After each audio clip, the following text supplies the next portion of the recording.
beats working in a coal mine. I like it. I've heard about it. I love the whole idea of being in a room with 4,000 other people that are there because they really want to be there. Yeah. For me, it's like live theater.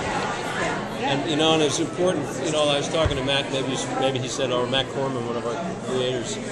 He's saying it was so good for me to be up here and see the people that are watching our show and are enthusiastic about the show, not just see numbers on a paper or the ratings overnight or this, and so these people actually showed up. 4,000. Well, since we're being interviewed, these people actually showed up. 15,000.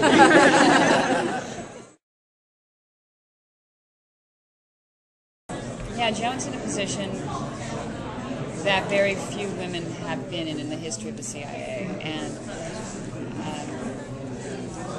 she's gotten there through this incredible strength and determination and clarity and ability. And I think that the way she thinks is something I can relate to, which is maybe it hasn't happened before in history, but I don't see why I can't do that now.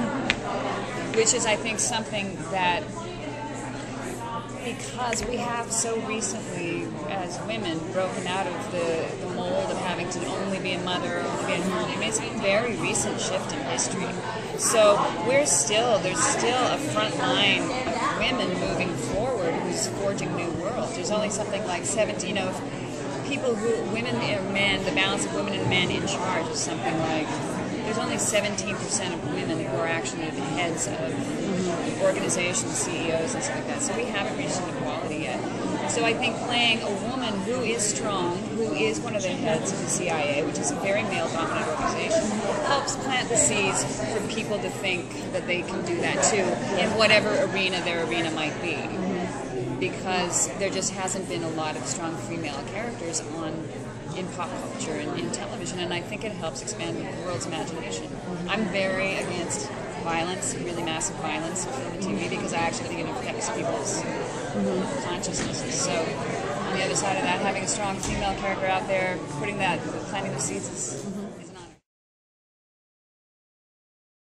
I think that although the dynamic started as Joan's being Annie's nemesis, I think that it is slowly shifting into more of a mentorship, because Annie does have a lot to learn from Joan. Joan's been there where Annie is, and she's probably only evolved into the position she's in by having had a mentor that was tough on her. So I think it's a natural part of the process. Right. So you think that Annie might be a younger, or not younger, the new Joan, what Joan used to be. I think so. I think Joan was a young hotshot, just like Annie. Yeah. Annie is now. I don't think they're the same person exactly, but I think that Annie has infinite potential, and I have a feeling that Joan did too, which is why she's in the position she's in.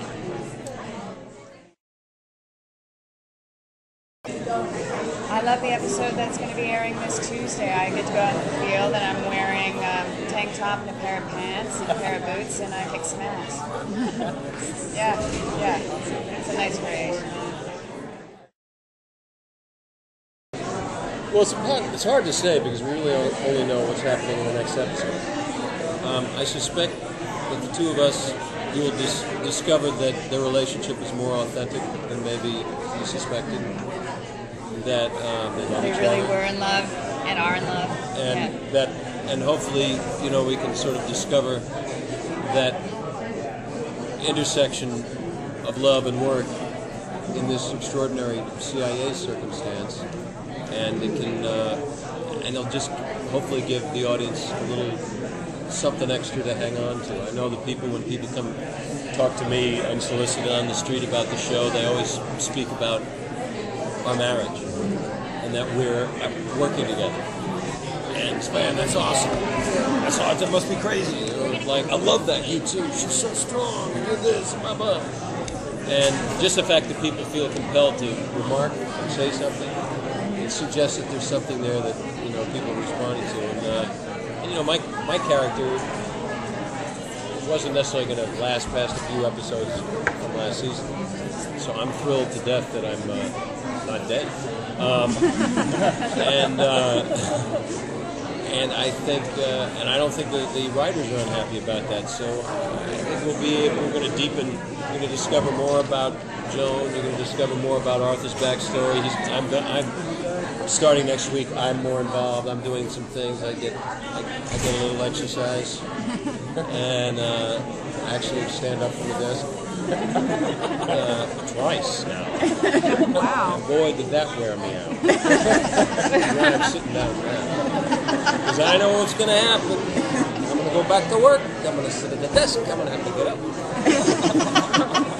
So that's what it's like for us. No, I'm going to actually go into an exotic locale, perhaps. And if not, the budget doesn't allow it, I'll be going to Toronto that will look like an exotic locale.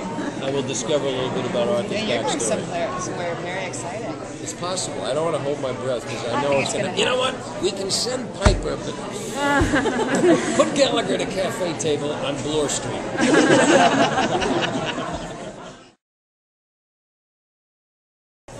Well, we're shooting in increased exotic locations. And more episodes. In more episodes, and we're really going there.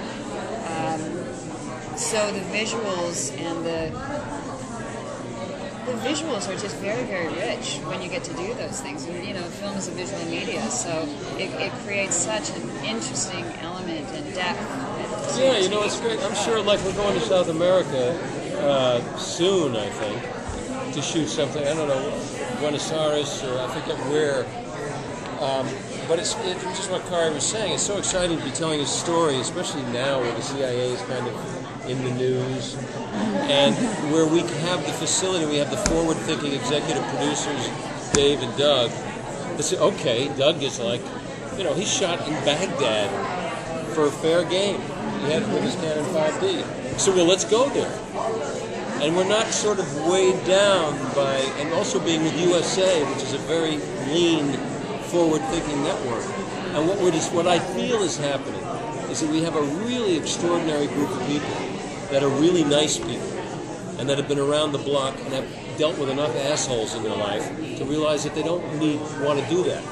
And so these people, and we're all faced in the same direction, shoulder to shoulder, trying to tell these stories. And in those environments, those kind of environments have been some of the best creative environments I've ever been in, with guys like Robert Olson and Soderbergh, with people where it's not about power, it's not about hierarchy, it's about how do we best tell this story.